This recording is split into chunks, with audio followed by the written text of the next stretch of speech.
हाँ, हेलो प्यारे बच्चों। Welcome to the 16th lecture of rotational dynamics. 16वां ना। ओके। हम आपसे वादा किए थे ना लास्ट क्लास में कि इंक्लाइंड प्लेन पे रोलिंग का कुछ क्वेश्चन कराएंगे। मतलब ये क्वेश्चन नहीं है, इसको एज ए थियरी ही समझना। मतलब बहुत सवाल पूछता है इस पे, जेई भी पूछता है, नीट भी पूछता है। सर सुनिएगा, अगर इसका मास m है, इसका मास m है और रेडियस r है और मोमेंट ऑफ इनर्शिया I है, मोमेंट ऑफ इनर्शिया I है, ठीक है। तो ये जो होगा ये रोल करता हुआ नीचे आएगा।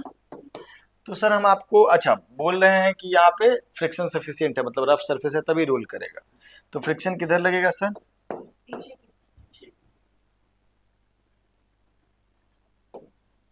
इधर की तरफ, और इधर लग जाएगा mg साइन थीटा, इधर mg cos थीटा और इधर नॉर्मल, है ना। और ये ऐसे रोल करता हुआ आएगा, अल्फा हो जाएगा, इधर एसीएम हो जाएगा। नहीं सर, तो हम आपको बोले थे रटने के लिए, नहीं थोड़ा सा क्या रटे हैं बता दीजिए। एसीएम का वैल्यू क्या पढ़े थे? जी साइन। बहुत अच्छे, बहुत बढ़िया, बहुत तेज हो। अल्फा का वैल्यू लिखेंगे नहीं अल्फा, लेकिन हो जाएगा ए बाई आर। फ्रिक्शन का भी वैल्यू बोले थे रटने के लिए, 1+mr² बाई। ठीक है सर। चलिए, तो अब हम सवाल आपसे पूछेंगे। अरे ये लिखना नहीं है, लिखे हुए तुम। सवाल क्या है? सवाल ये है सर, ये लिखे हुए ना, रुक जाओ। यहां पर से एक इंक्लाइन प्लेन है, friction is sufficient to prevent slipping, friction is sufficient to prevent slipping, slipping रोकने के लिए फ्रिक्शन सफिशिएंट है, ठीक है सर। अब हम आपसे क्या कह रहे हैं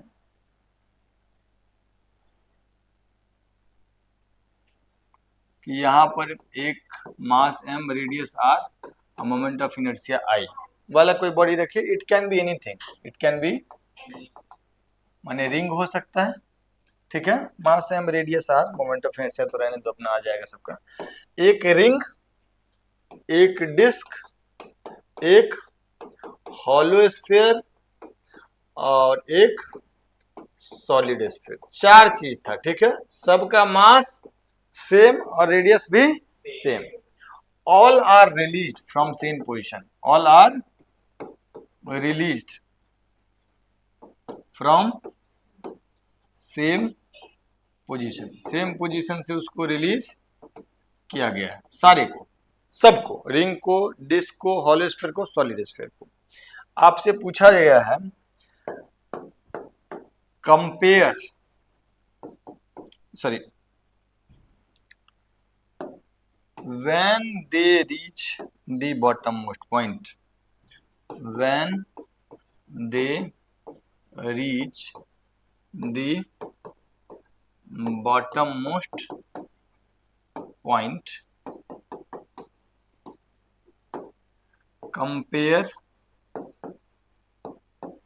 their a part। क्या क्या चीज कंपेयर करना है? एसीएम को कंपेयर करना। एसीएम तो नीचे पहुंचे चाहे ऊपर है, हर जगह सेम है। दूसरा वीसीएम को कंपेयर करना कि किसका स्पीड ज्यादा किसका कम। तीसरा time taken to reach ground या बॉटम, धरती तक जाने में जो समय लगेगा यहां तक आने, उसमें कंपेयर करना कि किसका कम किसका। फिर ट्रांसलेशनल काइनेटिक एनर्जी को कंपेयर करना है। फिर टोटल काइनेटिक एनर्जी को कंपेयर करना है और फिर रोटेशनल काइनेटिक एनर्जी को कंपेयर करना है। कि किसका कम किसका ज्यादा। इतने सारी चीजों को हम लोगों को कंपेयर करना है, धीरे धीरे करके हम सब बताएंगे आपको। आप पहले पहले लिख लीजिए इसको, सवाल को। सुनो, एक बात बताओ, ring, disc, hollow sphere, solid sphere, ठीक है। रिंग का मोमेंट ऑफ इनर्शिया कितना, तो I by M R square कितना हो जाएगा, 1 है ना। डिस्क का मोमेंट ऑफ इनर्शिया कितना, एम आर स्क्वायर बाय, तो I by M R square क्या हो जाएगा, 1/2। हॉलो स्फीयर का मोमेंट ऑफ इनर्शिया 2/3, तो I by M R square कितना हो जाएगा, 2/3। सॉलिड स्फीयर का मोमेंट ऑफ इनर्शिया कितना हो जाएगा, 2/5 एम आर स्क्वायर, तो I by M R square कितना हो जाएगा। सुनिएगा मेरी बात, इसका वैल्यू 1, इसका वैल्यू 0.5, इसका वैल्यू 0.66 और इसका 0.4। यस और नो। अब जरा हमको बताओ, आई बाय एम आर स्क्वायर सबसे ज्यादा किसका,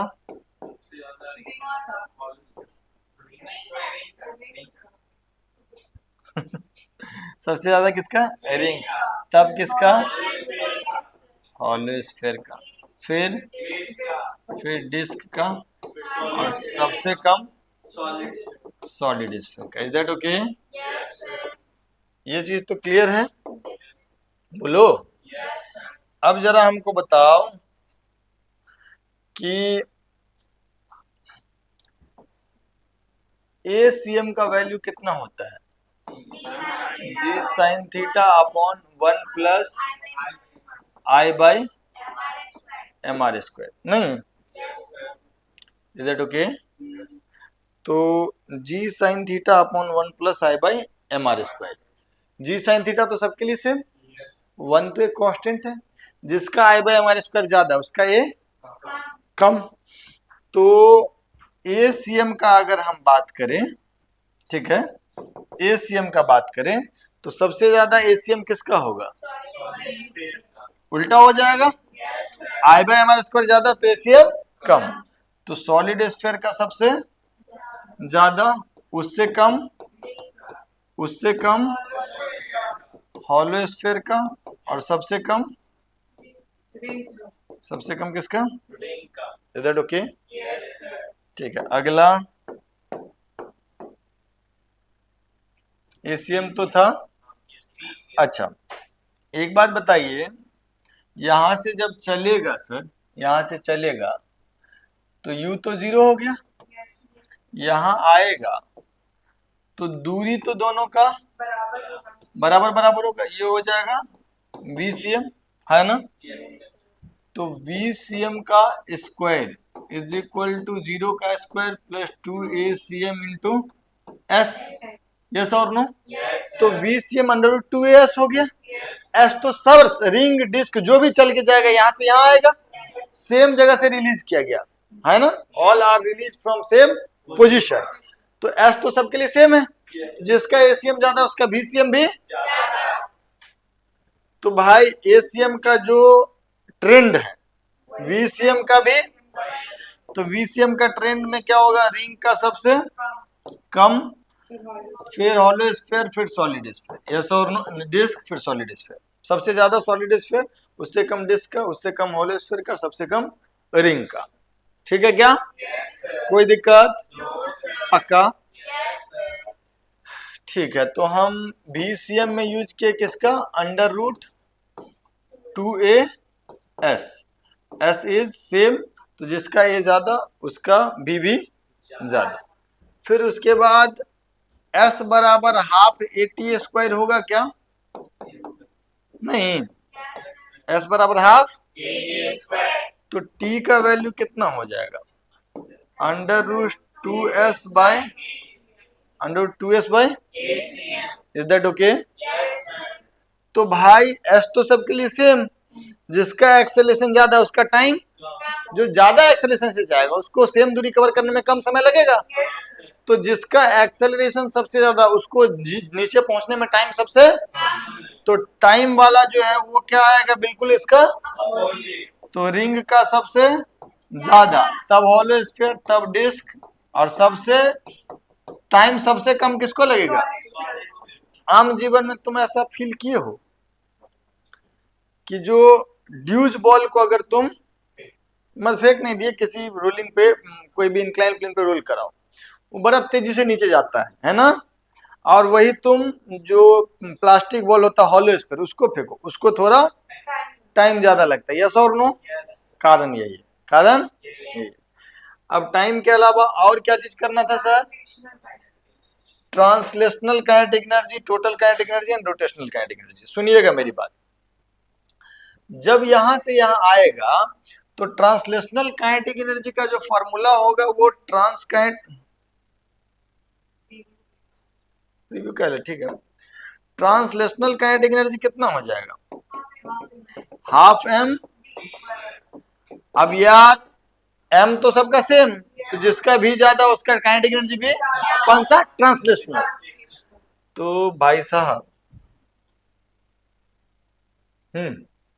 बोलिएगा।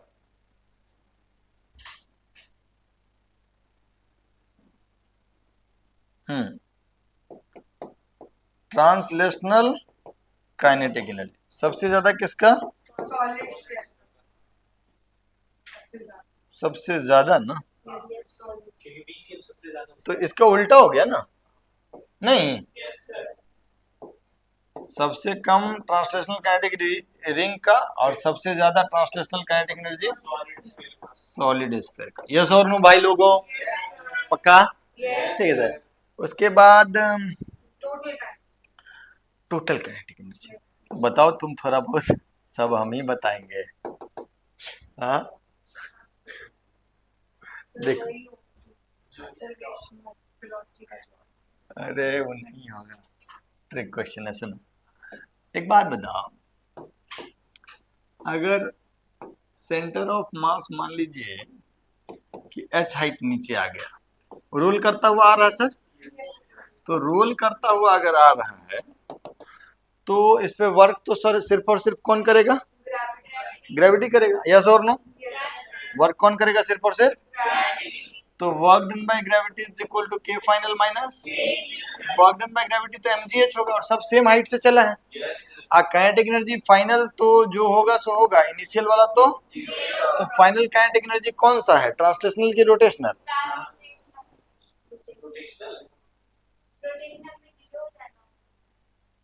अरे क्या बोल रहे, सोच तो लो। यहाँ पे कौन सा काइनेटिक एनर्जी लिखते थे? तो दोनों, तो फिर अभी ट्रांसलेशनल काहे बोली? काहे ले सोचे? जब दोनों काइनेटिक एनर्जी तो टोटल बोलो। यस और नो? तो ये तो टोटल काइनेटिक एनर्जी होगा ना। टोटल काइनेटिक एनर्जी के फाइनल वो कितना हो जाएगा? mg। वर्क एनर्जी थ्योरम का क्वेश्चन कराए थे जी, एक के बार में लिख लेते थे, half into I about I C R into omega square, ताकि ट्रांसलेशनल प्लस रोटेशनल दोनों आ जाए, है ना। तो ये जो काइनेटिक एनर्जी होता है ट्रांसलेशनल प्लस रोटेशनल होता है, मतलब टोटल होता है। तो एक बात बताओ कि सेम हाइट से रिलीज किया गया, काइनेटिक एनर्जी देने वाला कौन? ग्रेविटी। तो दोनों में हर केस में वर्क डन बाय ग्रेविटी बराबर होगा, सब केस में वर्क डन बाय ग्रेविटी बराबर, तो सब केस में काइनेटिक एनर्जी भी। तो ये जो चीज है टोटल काइनेटिक एनर्जी, इसमें ना तो पहला ट्रेंड होगा ना तो दूसरा, क्या होगा? क्या सभी? हाँ, रिंग का जितना होगा उतना ही, और उतना ही, और उतना ही सॉलिड स्फीयर का। Is that okay? कोई दिक्कत, कोई परेशानी? और अब एक बात बताओ बच्चा, कि टोटल काइनेटिक एनर्जी सबका सेम, और ट्रांसलेशनल काइनेटिक एनर्जी जिसका कम उसका rotational kinetic energy. Total kinetic energy होता है ट्रांसलेशनल प्लस रोटेशनल, टोटल सबका सेम, तो जिसका ट्रांसलेशनल ज्यादा उसका रोटेशनल कम, और जिसका ट्रांसलेशनल कम उसका रोटेशनल।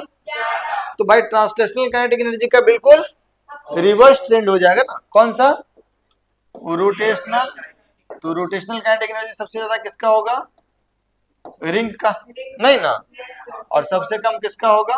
सॉलिड स्फीयर का, यस और नो? भाई जो जो पूछा जा सकता था हम सब बता दिए, ठीक है सर। खिचपिच मत कर लेना, हम बहुत क्लियरली सारा बात बताया हूँ, ठीक है। चलो इसको लिख लो और अब थोड़ा आगे बढ़ते हैं। चलें सर। तो माने ऐसा तो हम नहीं कह सकते हैं कि कंबाइंड ट्रांसलेशन प्लस रोटेशन में सब कुछ पढ़ा दिए, क्योंकि हमको पता है कि अंत नहीं है चीज़ों का, खास करके रोटेशन में। तो बेसिक चीज़ भी अगर बच्चा सीख जाए तो मेरे लिए बहुत बड़ी बात होती है। माने अगर आप कंबाइंड ट्रांसलेशन प्लस रोटेशन में डायनेमिक्स के बेसिक क्वेश्चंस भी करना सीख जाएं तो मेरे लिए बहुत बड़ी बात है। या प्योर रोलिंग का काइनेमेटिक्स जो है वो अगर आप बेसिक क्वेश्चन भी करना सीखें, क्योंकि टॉपिक बहुत ज़्यादा है, तो जो बेसिक चीज़ें हैं वो भी अगर आप सीख जाएं, खुद से सवाल होने लग जाए, तो मेरे लिए वो बहुत बड़ा अचीवमेंट है कि हम बच्चों को रोटेशन में इस लायक बना दिए कि प्राइमरी लेवल का क्वेश्चन तो पहली बार में लोग कर ले रहा है। प्राइमरी लेवल का क्वेश्चन मतलब जो क्वेश्चंस जेई मेन में आ रहे हैं और नीट में आ रहे हैं, ठीक। ऑब्वियसली एडवांस के लिए जो रोटेशन का क्वेश्चन कभी अगर टफ कर देगा तो आप क्या, टीचर भी, हम लोग भी उलझ जाएंगे, और अच्छे लोग भी इसमें उलझ जाते हैं, उसमें कोई बड़ी बात नहीं है। तो हम जो भी काम लाइक चीज था वो सब आपको बता चुके हैं। So I should move to the next leg of this chapter. I think that will be the last leg, that is angular momentum. तो इट स्टार्ट एंगुलर मोमेंटम। एक बार आप मोमेंटम वर्ड सुने हुए नहीं? कौन सा मोमेंटम? लीनियर मोमेंटम, है ना। तो ऐसा ही कुछ यहाँ पे होता है एंगुलर मोमेंटम। ट्रांसलेशन में लीनियर मोमेंटम होता है, रोटेशन में एंगुलर मोमेंटम होता है, ठीक है।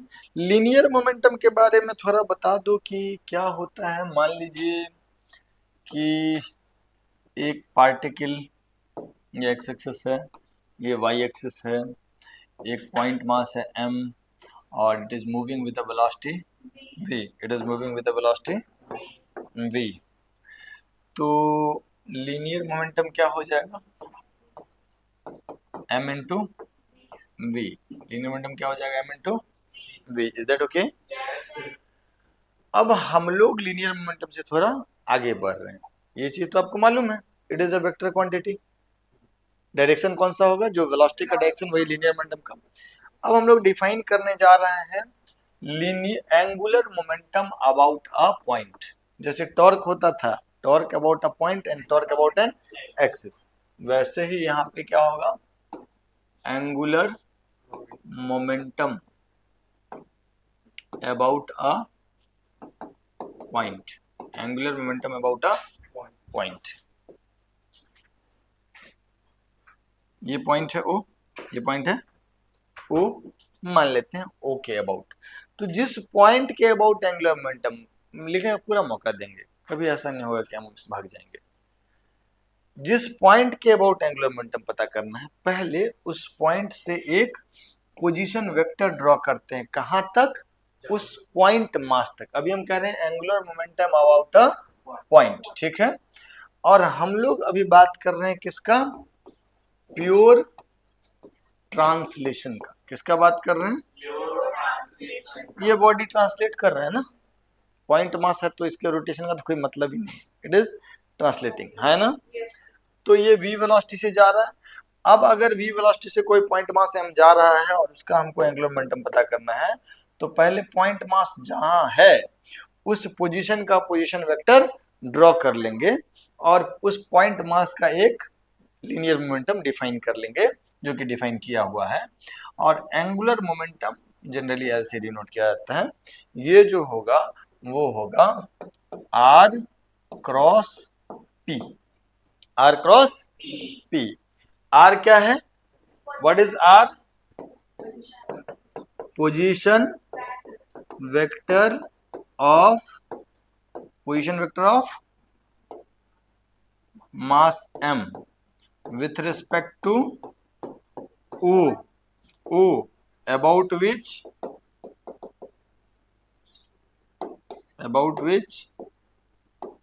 Angular momentum is to be L is to be calculated. जिस पॉइंट के अबाउट L पता करना है उस पॉइंट से M जो है उसका पोजीशन वेक्टर ड्रॉ कर ले। ठीक है सर? और तब लीनियर मोमेंटम लिखिएगा L बराबर R cross P। P is linear momentum, P is linear momentum. ठीक है सर? ये कैसा क्वांटिटी होगा? इट इज अ, क्योंकि क्रॉस प्रोडक्ट से जो चीज आता है रिजल्ट या प्रोडक्ट वो एक वेक्टर क्वांटिटी होता है। क्योंकि R क्रॉस P है, P का यूनिट क्या होता है? KG metre per second. उसमें R मल्टीप्लाई कर देंगे तो मीटर की जगह मीटर स्क्वायर हो जाएगा, तो यूनिट क्या हो जाएगा? केजी मीटर स्क्वायर पर सेकेंड। Is that okay? कोई दिक्कत, कोई परेशानी? और एक यूनिट होगा वो torque, torque bye dl by dt से टॉर्क आता है तो टॉर्क इनटू टाइम होगा, उससे भी एक आ जाएगा। टॉर्क का जैसे न्यूटन मीटर होता है, न्यूटन मीटर सेकंड हो जाएगा। उस चर्चा करेंगे उस पर। ठीक है क्या? अच्छा, यहाँ पर जैसे यहाँ पर क्या जा रहा था? Point mass. यहाँ पर क्या जा रहा था? तो पॉइंट मास का पोजीशन वेक्टर बना लिए। लेकिन कई बार ऐसा भी होगा सर कि पॉइंट मास नहीं मूव कर रहा होगा बल्कि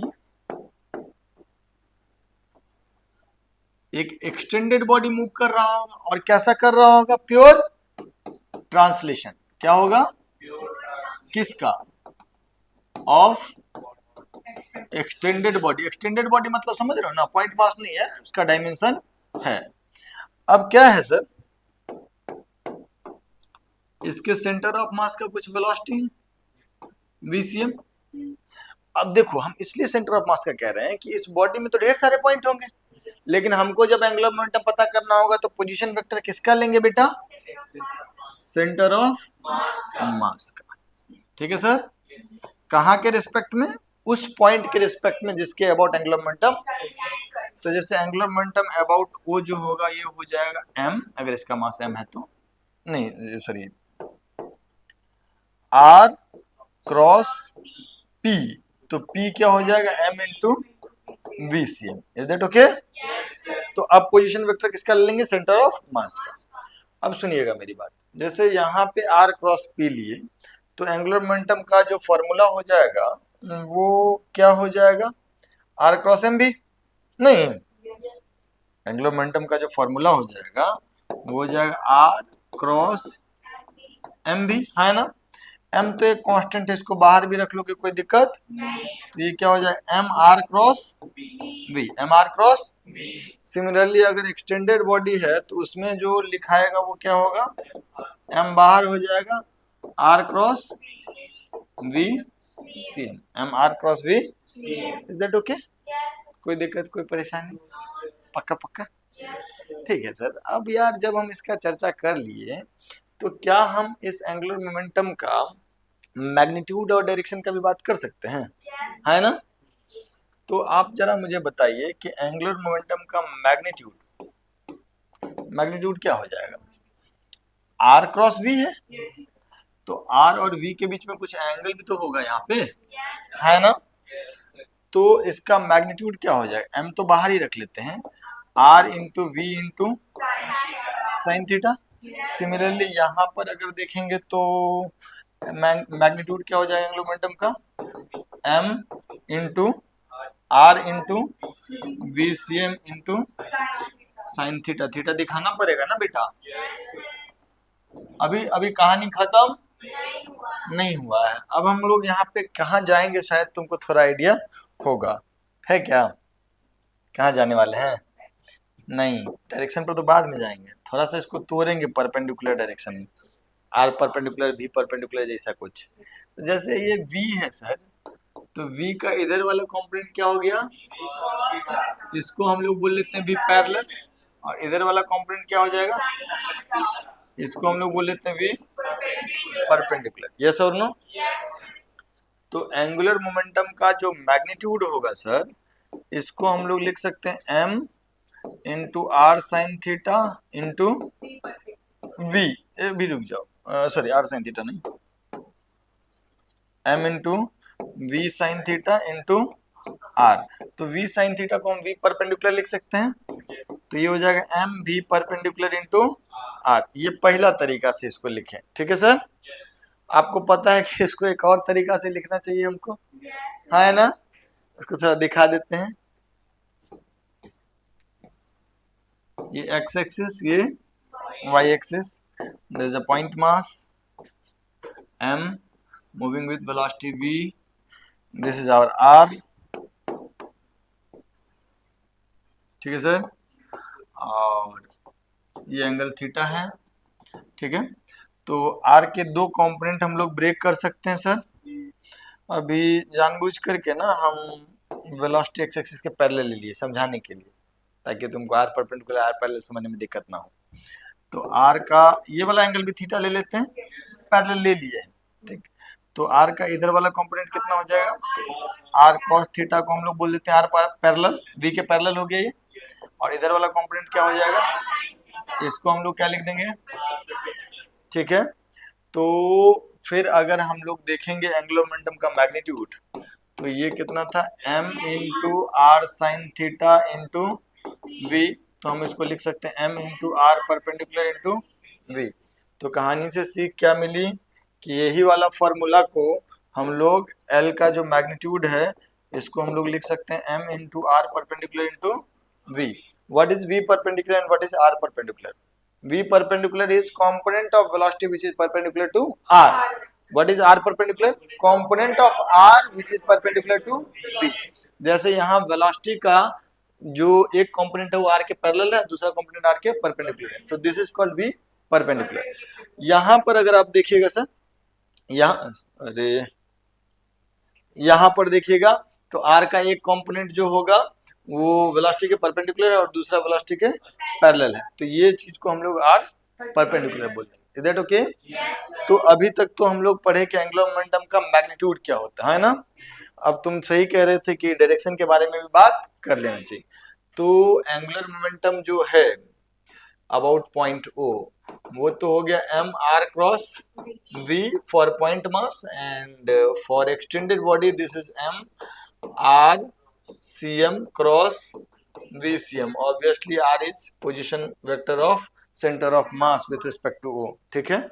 तो ये जो डायरेक्शन होगा वो डायरेक्शन कैसे फाउंड होगा, direction can be found by, बिल्कुल सही, found by right hand thumb rule, ठीक है सर।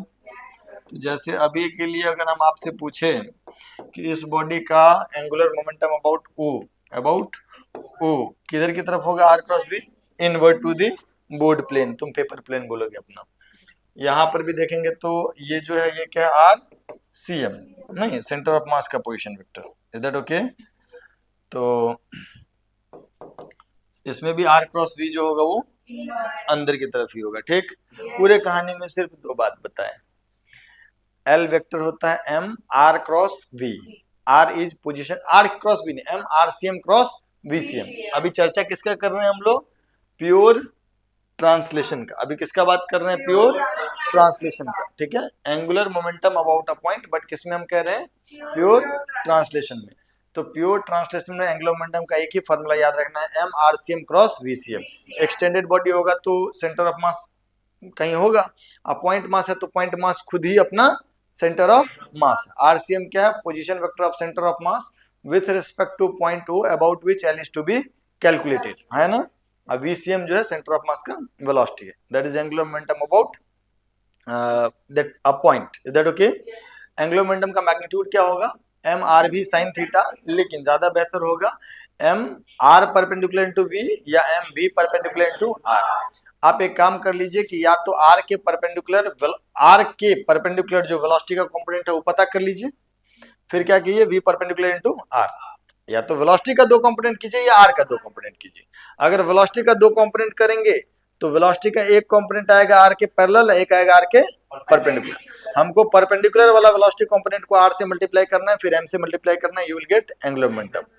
या फिर अगर r का दो कंपोनेंट कर रहे हैं तो एक r का कंपोनेंट आएगा v के परपेंडिकुलर, एक आएगा v के पैरेलल। v के पैरेलल वाला कंपोनेंट से मतलब नहीं है, लेकिन v के परपेंडिकुलर जो r का कंपोनेंट है that multiplied by v that multiplied by m, that will give you magnitude of angular momentum about that point O, जो भी जिसके अबाउट पता करना है।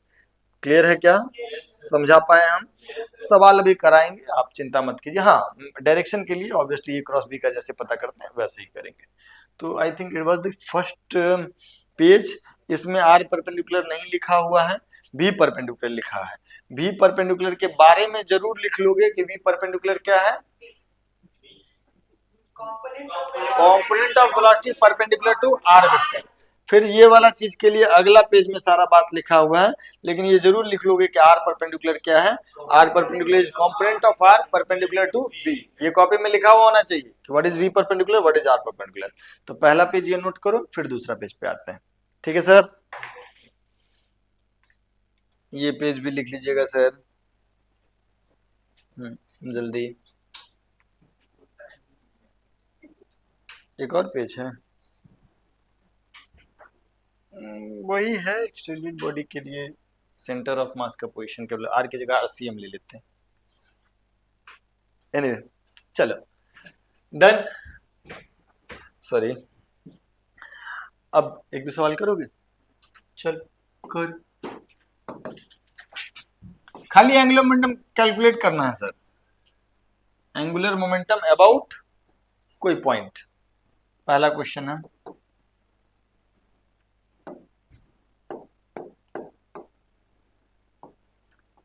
एक m मास का पार्टिकल v वेलोसिटी से जा रहा है,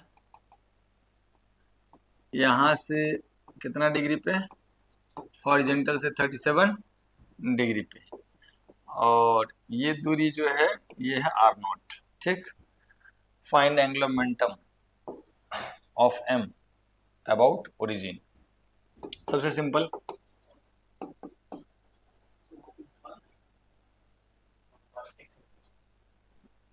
x ही है।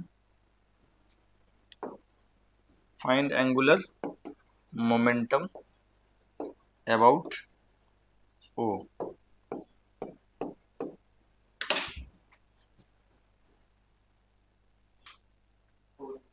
हाँ जी sir,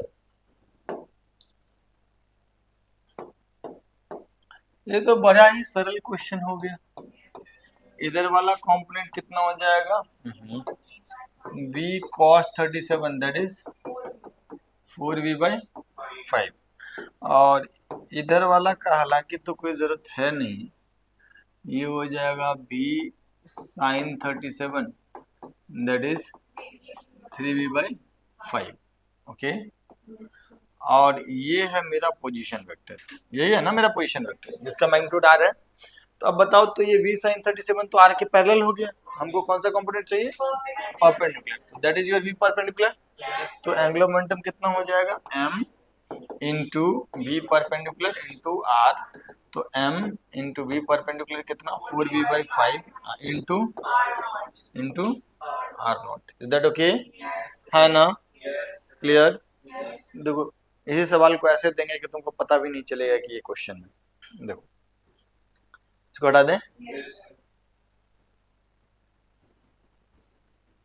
example, a particle of mass m equal to 4 kg is moving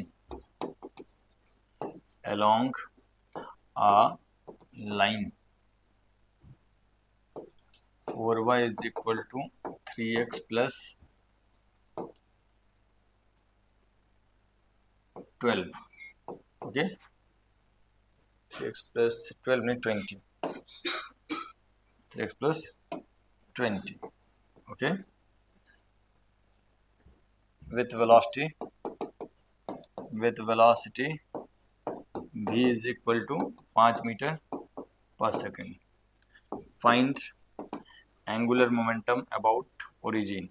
Find angular momentum about origin. 0,0.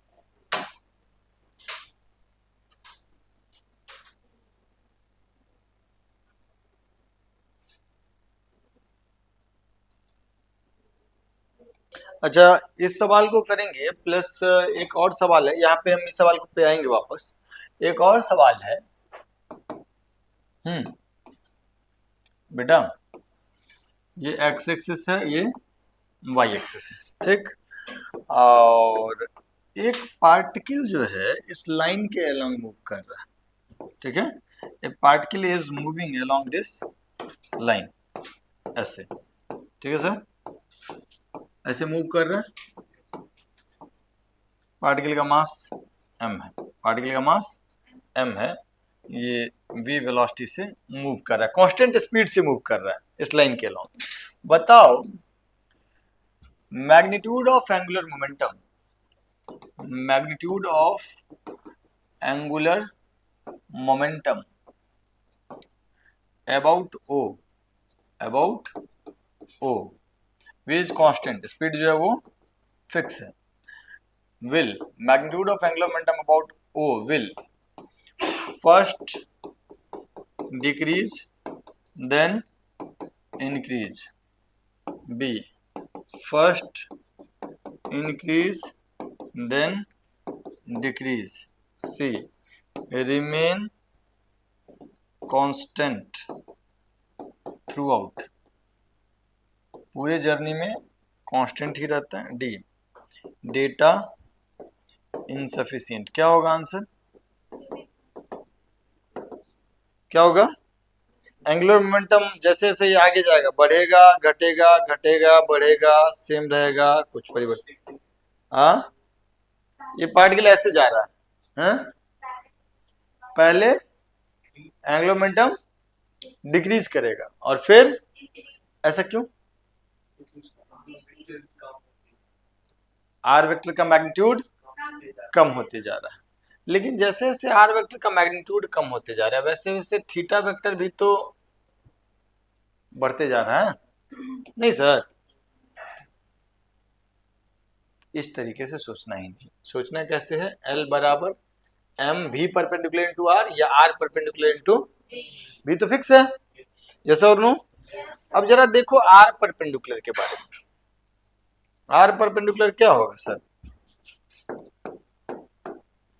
This is your R perpendicular, क्या ये परपेंडिकुलर डिस्टेंस बदलेगा, भाई इसको जहां जाना है जाए, परपेंडिकुलर डिस्टेंस जो है लाइन ऑफ मोशन का वो तो फिक्स्ड है, तो एंगुलर मोमेंटम बढ़ेगा कि घटेगा, रिमेन्स, ये बात समझना जरूरी है, ठीक है क्या, क्लियर है क्या, ठीक। तो क्योंकि इसमें तुम आंसर तो कर दिए हो बहुत सारे लोग, इसीलिए हम समझाना चाह रहे हैं कि एंगुलर मोमेंटम इसी से रिलेटेड है, बढ़ेगा घटेगा क्या होगा उसका भी तुमको आइडिया होना चाहिए।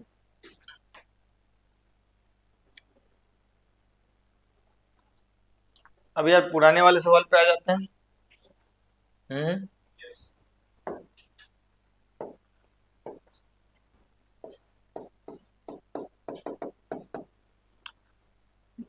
जो अभी कराए हैं लगभग वही बात नहीं है, हाँ। ये पहले तो सवाल कहना क्या चाह रहा है वो बता दो,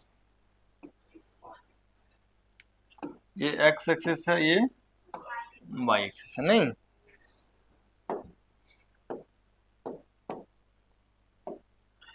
एक लाइन है, यहां से लाइन का इक्वेशन क्या है, y बराबर 3/4x प्लस 5, 3/4x प्लस, ये इक्वेशन ऑफ लाइन है, y बराबर mx प्लस c, तो m जो होता है वो tan थीटा होता है, और ये कितना 3 तो थीटा कितना हो जाएगा 37 डिग्री, और c का वैल्यू कितना हो जाएगा 5, c का वैल्यू कितना हो जाएगा 5, इज दैट ओके सर। तो माने ये जो दूरी है this is 5 and this angle is, ठीक है सर। अब यार हम एम भी परपेंडिकुलर इनटू आर भी कर सकते हैं, आर परपेंडिकुलर इनटू वी भी कर सकते हैं, आप ऐसे भी कर सकते हैं, सुनिएगा मेरी बात, आप ऐसा कर सकते हैं कि यहाँ का एक इंस्टेंट ले लीजिए और वेलोसिटी लिख लीजिए कितना 5 मीटर पर सेकेंड, और इस एंगल को 37 डिग्री मान लीजिए, ठीक है। तो L का मैग्नीट्यूड जो होगा वो कितना हो जाएगा m into V cos 37 into 5, नहीं ये R जो है वो 5, m कितना किलो है 4, v है 5, साइन कॉस 37 इज 4/5 इंटू 5, तो ये हो जाएगा 80 kg meter square per second. Alternatively, if you want, you can also solve this question in this way कि ये जो परपेंडिकुलर डिस्टेंस है सर, ये 37 डिग्री है, ये 90 है, तो ये 53 डिग्री हो जाएगा, एंड दिस इज अगेन, तो ये जो परपेंडिकुलर डिस्टेंस है आर परपेंडिकुलर, ये वैल्यू कितना हो जाएगा 5 cos 37, तो दैट इज 4, दैट इज 4/5 हो गया 4। तो अब पार्टिकल इधर जा रहा है, पार्टिकल इधर जा रहा है कितने से 5 मीटर पर सेकेंड से, v is equal to 5 metre per second. तो एंगुलर मोमेंटम का मैग्नीट्यूड जो होगा वो क्या हो जाएगा m, that is 4 into v, that is 5 into r perpendicular is again 4, so that is L बराबर mv r perpendicular, so that is again 80 kg metre square per. समझ में आ रहा बात? तो आप ऐसे चलिए या ऐसे चलिए, ये था m v perpendicular into r, उसके लिए r ये वाला दूरी हो गया, यहाँ v का परपेंडिकुलर कॉम्पोनेंट लिए, या फिर mv इंटू r परपेंडिकुलर ये वाला दूरी हो गया, दोनों में से जो आपको ठीक लगे आप कर सकते हैं। समझ में आया बात? जल्दी लिख लीजिए, लिख लिया मैं? अच्छा, तो अगला सवाल पे चलते हैं हम लोग। ठीक है सर।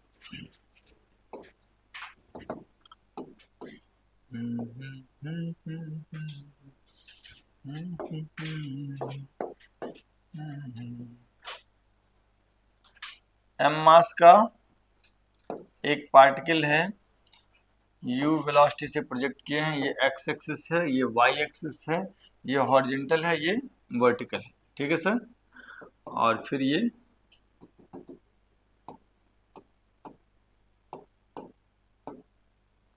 यहाँ पर प्रोजेक्ट कर दिया गया, जैसे प्रोजेक्टाइल फेंकते हैं, ठीक है, एक्सेलरेशन ड्यू टू ग्रेविटी इधर, तो ये पॉइंट है 0,0, दैट इज योर ओरिजिन, ठीक, एक्सेलरेशन ड्यू टू ग्रेविटी नीचे। Find angular momentum, find angular momentum about O when particle is at topmost point, अभी about to hit the ground।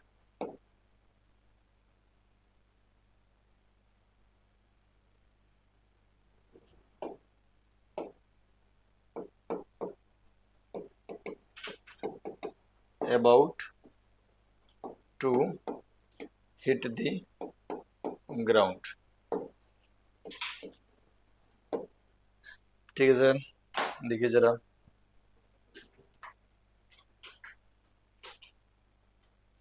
Angle को theta ले लीजिएगा सर, हॉरिजॉन्टल से angle को theta ले लीजिएगा।